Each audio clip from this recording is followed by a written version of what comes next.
The United States Capitol had seen its share of history, but today felt different. The Senate hearing room was already packed to capacity. Bright, unblinking overhead lights cast a white glare across the long, polished mahogany tables, making the air feel hotter than it should. Rows of cameras were lined up like soldiers on a silent battlefield, their red recording lights glowing ready to capture every twitch, every flicker of expression. The sharp click of a pen from somewhere in the back row echoed far too loudly, drawing a few quick glances. The lawmakers sat in a high arc behind the committee bench, their faces carefully composed, but their eyes restless. Some tapped their notes, others whispered in low tones, glancing toward the double doors at the far end of the room. The doors everyone was waiting for. Even the aides, usually busy shuffling papers, were unnaturally still, their attention pulled to the front like metal to a magnet. From the press gallery above, reporters leaned forward in their seats, their notepads open, microphones poised like hunting spears. Outside, beyond the heavy wood and brass doors, a crowd of protesters swelled against the police barricades. Their chants, sometimes sharp, sometimes drawn out, rose and fell, like waves pounding against a stone cliff. Every so often, a louder shout would pierce through, slipping into the chamber before being swallowed by the thick air. The smell of old wood coffee and the faint tang of camera equipment filled the room. Somewhere in the corner, a clock ticked slow, deliberate each second, stretching longer than the last. Everyone knew something was about to happen, the kind of moment that burns itself into history. And when it came, no one inside this room would ever be able to say they hadn't felt it coming. The double doors at the back of the chamber opened with a low groan, and every head turned. Jasmine Crockett stepped inside. She moved with the kind of calm that wasn't quiet weakness, but controlled strength, the kind that made people lean in even before she spoke. Her navy blazer was sharp, perfectly fitted. The faint glint of a silver bracelet at her wrist caught the light as she adjusted the gray folder in her hand, the same folder that had already fueled rumors in the hallways of Congress. Her expression was unreadable. No nervous glances, no wasted movements. Her dark eyes scanned the room, once deliberate, assessing before she walked to the witness table. Every step seemed to say, I am exactly where I'm meant to be. Across from her sat Donald Trump. He didn't stand when she entered. Instead, he leaned back in his leather chair, the picture of confidence, one arm resting casually on the table. His suit was flawless, his tie a bold, defiant red that seemed to challenge the very air in the room. A faint smirk tugged at the corner of his mouth, the kind of smile that dared you to try to knock it away. Their eyes met for just a moment. It wasn't long, but it was enough for the press cameras to click in rapid fire. Two figures opposite in style, but equal in presence. One steady as steel, the other unshaken and daring. Everyone in the room knew this was not going to be an ordinary hearing. Jasmine Crockett reached the witness table and placed the gray folder down. Not a slam, not a careless drop. She set it there slowly, deliberately, as if the table itself needed to understand the weight of what it was about to hold. The room went still. The rustle of paper stopped. Even the clicking cameras seemed to hesitate. Jasmine rested both hands on the folder. Her eyes locked on Donald Trump, unblinking. When she finally spoke, her voice was calm, almost gentle, but it cut through the chamber like glass breaking. Your secret daughter will be deported. And you can't stop it. 12 words. That was all it took. Across the table, Trump's smirk vanished. His skin, moments ago flushed with confidence, drained to the pale color of paper. His jaw tightened, but no words came. A low gasp swept through the gallery. Chairs creaked as people leaned forward. Somewhere in the press row, a pen rolled off a desk and clattered to the floor, the sound far too loud in the heavy silence. The cameras caught everything, the stillness in her face, the shift in his. And in that instant, everyone knew this hearing had just changed. For a long moment, no one moved. The air itself seemed to freeze between them. Trump's eyes narrowed. Jasmine didn't blink. Somewhere a camera shutter clicked once, twice, breaking the stillness like distant thunder. 12 words had landed in the center of this room, and their weight was crushing everything else. The press knew they'd just witnessed history. The senators knew the balance of power had shifted. The public, watching from living rooms, offices, bars across America, felt their own breath catch. What could shake the most powerful man in America in just 19 seconds? And if the answer was inside that gray folder, how far would he go to keep it hidden? The hearing room was a theater of silence and noise all at once. From the committee bench, the senators sat in a half circle, their nameplates catching the light like small polished shields. Each had a microphone angled toward them, waiting for words that could tip the scales. Television cameras lined the side walls, their tripods planted firmly like sentries. The red record lights glowed steady. One camera operator leaned slightly forward, ready to zoom at the first sign of movement. Behind the long press table, reporters hunched over their laptops, fingers poised above keyboards. Their eyes flicked between the witness chair and their glowing screens, ready to turn a moment into a headline in seconds. Up in the gallery, observers sat shoulder to shoulder, leaning over the railing for a better view.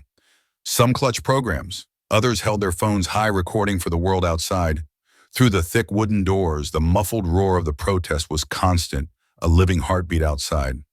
Every few moments, the sound would spike, a chant breaking through sharp and defiant.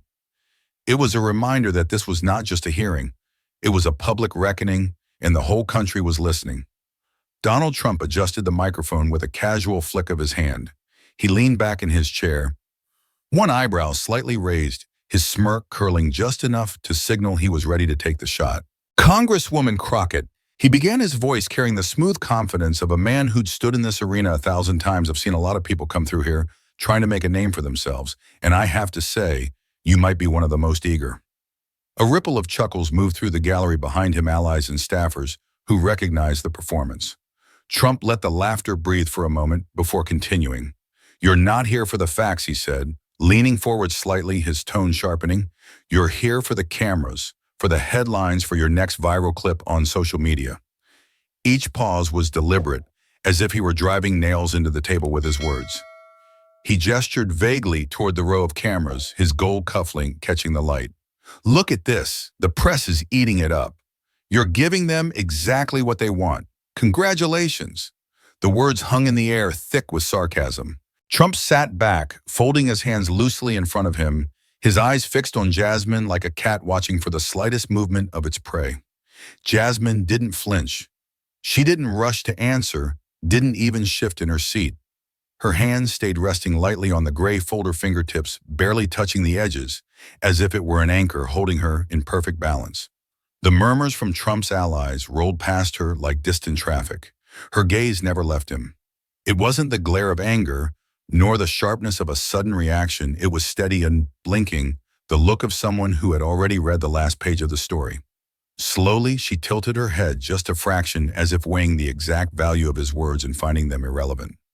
A faint, almost imperceptible smile touched her lips. Not amusement, not mockery, but something quieter. The smile of someone who knows the truth is already on her side. Trump's smirk didn't disappear, but it faltered just enough for the press cameras to catch the shift. A single click of a shutter cut through the air like a judge's gavel, marking the moment.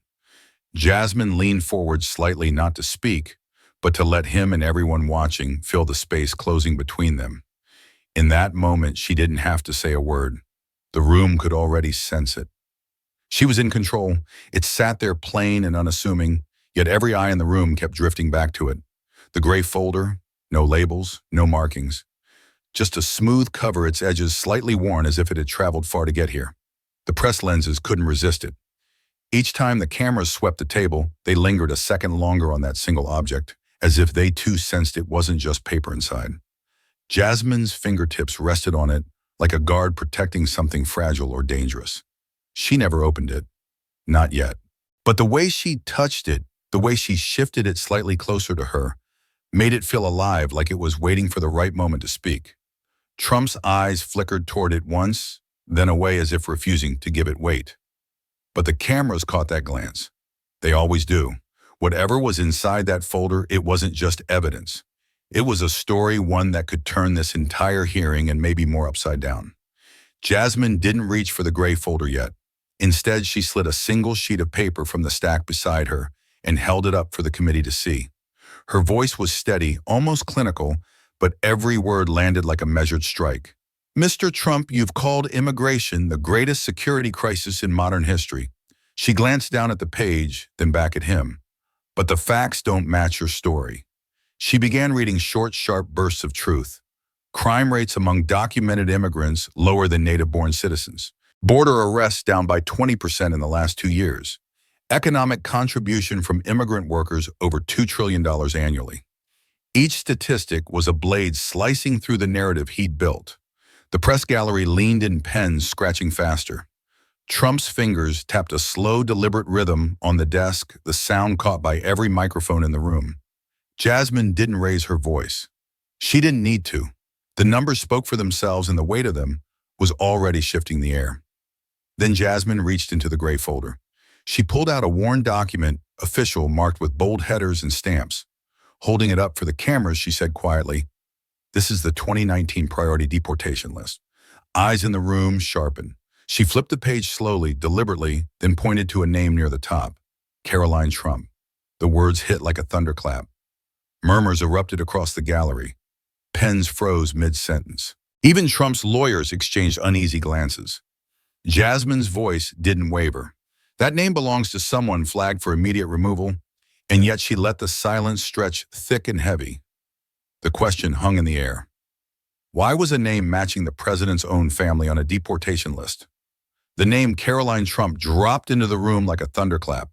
The silence that followed was thick, so thick it felt like it could be sliced with a knife. Then, like ripples on a still pond, whispers began to spread. Low murmurs quickly turned into sharp gasps. Did she just say that? Is that really on the list? Wait, Caroline Trump reporters leaned forward, fingers tightening on camera buttons. A rapid-fire series of clicks echoed through the chamber, a mechanical drumbeat keeping pace with pounding hearts. The flash of lights caught every expression. Some eyes widened in shock. Others darted nervously between Jasmine and Trump. Trump himself, the man who had just moments ago exuded supreme confidence, suddenly faltered. His hand froze mid-air, the gesture suspended like a frozen frame in a film. His eyes narrowed, flicking toward Jasmine, then scanning the document she held as if trying to find a way out of a trap. The smirk that usually played on his lips thinned and tightened into a hard line, a silent admission that this was unexpected, unwelcome. He slowly leaned back in his chair, the leather creaking beneath him as if bracing for the impact of what had just been revealed. Around him, aides shifted in their seats, exchanging hurried, uneasy glances. The room itself seemed to hold its breath. Every journalist, every senator, every staffer was caught in that suspended moment where history was being made and power was trembling. The air was electric, charged with disbelief and anticipation. For the first time in the hearing, the balance of control felt uncertain. Jasmine, calm and steady, became the center of a storm no one could ignore. The room was buzzing now, but beneath the noise, a single question throbbed louder than anything else. Who was Caroline Trump? Why was her name on a list that should have meant immediate deportation? And more importantly, why had that deportation order vanished without a trace? Jasmine's voice cut through the murmurs, calm but sharp. This isn't just a name. It's the first thread in a much larger story, a story some have fought to keep hidden. She let the words linger like a challenge, eyes scanning the committee. The weight of the question hung in the air, unspoken, but impossible to ignore. Every person in that room, from the most skeptical senator to the curious reporter, felt it. This was no ordinary hearing anymore. It was the beginning of a reckoning. Karen Ellis stepped up to the witness stand with a slow, measured gait. Her shoulders squared, but there was a tension in her posture that betrayed the weight she carried. She wasn't here for showmanship. She was here to tell the truth no matter the cost. Her voice came low and steady, but every word trembled with the burden of years spent inside a system few understood. Her eyes scanned the room, locking briefly on each senator, then settling on Jasmine, a flicker of solidarity passing between them. "You have to understand," Karen began, her tone both firm and weary. "The priority removal protocol isn't just paperwork. It's a promise. Once a name is on that list, it rarely comes off unless someone above makes a call." Her hands rested flat on the table, fingers spread as if bracing herself. A hush fell over the room, the kind that presses down so hard it feels like the air itself has thickened. The story she was about to tell wasn't just important, it was dangerous. The memory came back sharp and clear for Karen. The sound of heavy knocks on a thin dorm room door, 3 sharp raps that echoed like gunshots in the silence. The trembling hands that opened the door, small and hesitant, holding a student ID like a fragile shield. The bright lights flooding the room, the stern faces of ICE agents reading off orders no one had seen before. A roommate crying softly in the background, asking questions that went unanswered. And then the wordless moment when the young woman's world shattered, being told in cold official tones that her life here was over before she could even understand what was happening. Karen's voice cracked as she recounted the scene. It was like watching someone's future being ripped away piece by piece. Tears welled in her eyes, betraying years of holding back. The room was silent, every ear tuned to the pain behind those words. Just as the young woman's fate seemed sealed, Karen's radio crackled to life. A voice came through tight, urgent, and unmistakably authoritative. "Stop the transport. Release her immediately." The words hung in the cold night air like a lifeline. Karen looked around at the agents, disbelief written across every face. No one had heard an order like this before. She repeated it to confirm. The voice came again, firm and final. "Release her now. She's clear." The agents followed the command, escorting the young woman back to her dorm. She didn't know what had just happened. Confusion clouded her eyes more than relief. Karen's voice tightened as she recalled that night. "In 15 years, I'd never seen anything like it." The silence in the room grew heavier. This was more than an unexpected change, it was a powerful intervention.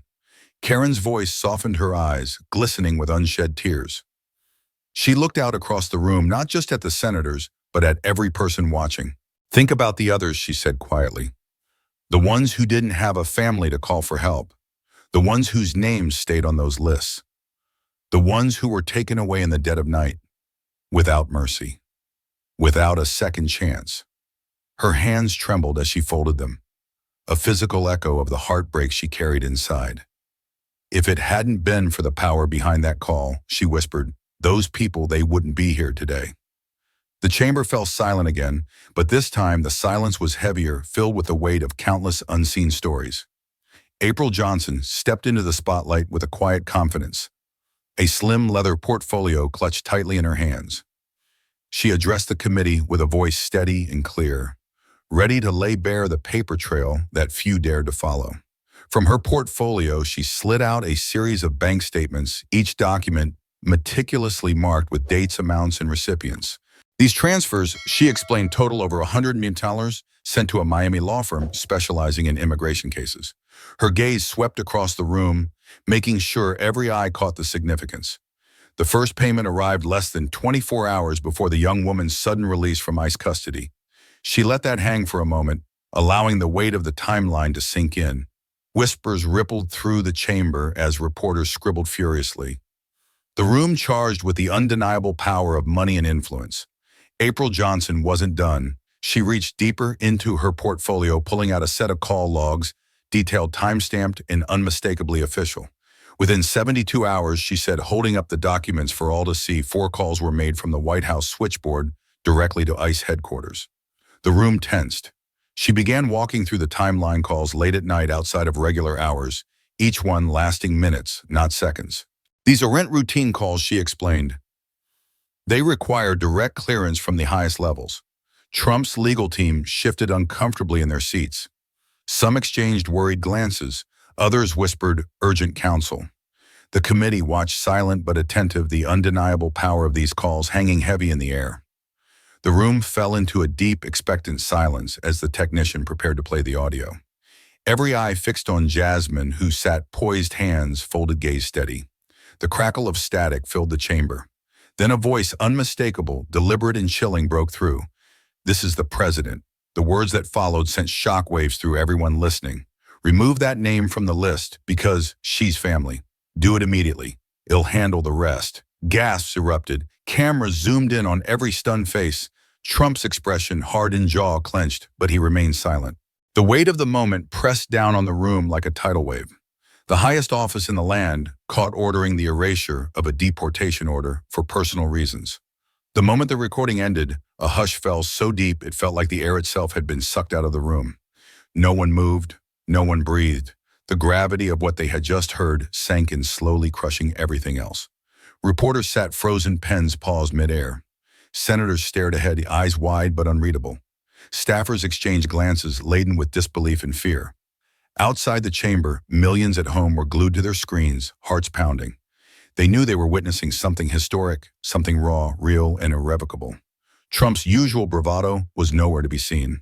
His fingers drummed nervously on the polished desk, lips pressed into a thin, tight line. The mask of confidence cracked, revealing the man behind the power. In that deadly silence, the truth hung heavy, undeniable, unstoppable. It was a moment none would forget. The chamber darkened slightly as the screen flickered to life. A young woman appeared calm, composed, yet carrying a quiet strength. Her name was Caroline Trump. She spoke softly but clearly, her voice carrying the weight of years spent living in the shadows. I grew up in the shadow of a man who was more often on television than in my life. She paused, swallowing hard. I learned early on not to say his name, not to tell people who I was, because if I did, I would be erased. And I have been over and over again. Her hands folded tightly in her lap, knuckles pale. She described the night ICE agents came for her, the fear, the confusion, the sudden release that didn't feel like mercy. I knew it wasn't kindness, she said it was protection, but not the kind you give because you love someone, the kind you give to keep someone hidden. The room was silent, the impact of her words sinking deep.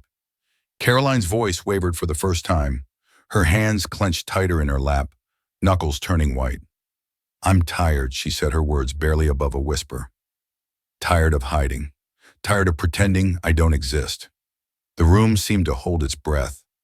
Every eye fixed on her, not just listening, but feeling the weight of her pain. She looked up, eyes shimmering with tears she refused to shed. I want the world to know who I am. Her simple, raw confession cut through the chamber like a knife. No political spin, no rehearsed lines, just a human voice begging to be heard. As Caroline's words faded, a sudden shift swept through the chamber. From one side, slow claps began, hesitant at first, then growing into a steady rhythm. One senator rose to her feet, followed by another, and then another. The applause swelled, echoing against the marble walls. It was raw, heartfelt, a rare moment of unity in a room otherwise filled with tension. But not everyone joined in. Across the aisle, a different energy hung heavy. Some sat rigid, arms crossed, faces unreadable. Others exchanged quiet looks, a mix of disbelief, discomfort, and silent protest. The split-screen cameras caught the divide perfectly. On one side, standing ovation. On the other, silence like a wall. The room was a microcosm of the nation, torn between empathy and skepticism, hope and doubt. Jasmine stood, her gaze sweeping the divided room. Her voice was calm, yet carried the force of a gavel striking the bench.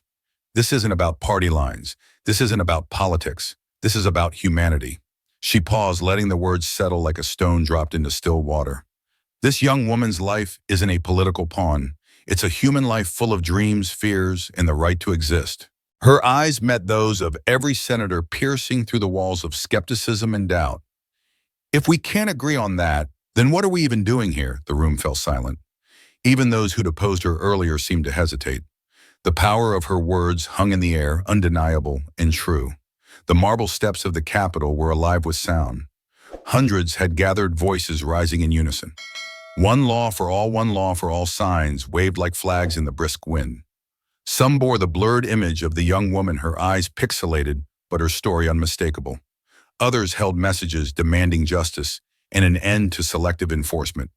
The chant rolled over the crowd like thunder, a heartbeat of defiance echoing through the city streets. Reporters stood shoulder to shoulder, capturing every moment, their microphones reaching into the sea of faces. Amidst the noise, the message was clear. Justice must be equal, or it is no justice at all. The story exploded beyond the chamber's walls. Newsrooms buzzed, editors debating how far to push the revelations. Social media feeds flooded with heated arguments, memes, and hashtags. In cozy cafes, strangers leaned across tables, voices low but urgent. What does this mean for us? Is justice really blind? Living rooms became battlegrounds of opinion. Families divided, some defending Jasmine's courage, others questioning motives. Everywhere the nation wrestled with the truth, caught between hope for change and fear of upheaval. Jasmine stepped out of the Capitol building, the gray folder still tucked under her arm. The roar of the crowd greeted her, chants rising like waves crashing against the steps. She walked steadily, head held high, shoulders squared, her eyes narrowing against the glare of cameras and the sunlight alike. Supporters surged forward, holding signs and raising hands, forming a protective wall of conviction around her. She didn't stop to answer questions or flash a smile.